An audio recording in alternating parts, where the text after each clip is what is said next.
Hi friends, అందరూ బాగున్నారా? ఈరోజు దొండకాయ డీప్ ఫ్రై అండి. జనరల్గా దొండకాయ తినే వాళ్ళు కూడా ఈ డీప్ ఫ్రై అంటే చాలా ఇష్టపడి తింటారు. టేస్ట్ అంతా బాగుంటుంది. పిల్లలు కూడా మంచి ఇష్టపడి తింటారండి. జనరల్గా ఇళ్ళలో సండే అంటే నాన్ వెజ్ తింటోళ్ళు చికెను బిర్యానీ అవి ఇవి చేసుకుంటుంటారు. వెజ్ తినేవాళ్ళు ఏదైనా స్పెషల్ ఐటమ్ ఉండాలి కాబట్టి ఇట్లా చేసుకుంటే బాగుంటుంది. ప్రతిరోజు డీప్ ఫ్రై కర్రీస్ తింటే హెల్త్కు మంచిది కాదు. ఆయిల్ ఫుడ్ కొద్దిమందికి పడదు. అందు గురించి వీక్లీ వన్స్ ఇట్లా స్పెషల్ చేసుకుంటే వాళ్ళకు కూడా వెరైటీగా ఉంటుంది, బాగుంటుంది. టేస్ట్ చాలా బాగుంటుంది. ఇప్పుడు ఇందులో అడిషనల్గా మీరు కొద్దిగా జీడిపప్పు ఫ్రై చేసేసుకుంటే కూడా బాగుంటుంది.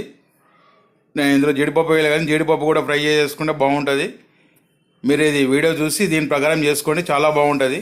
వీడియో చూసినందుకు చాలా థ్యాంక్ యూ వెరీ మచ్.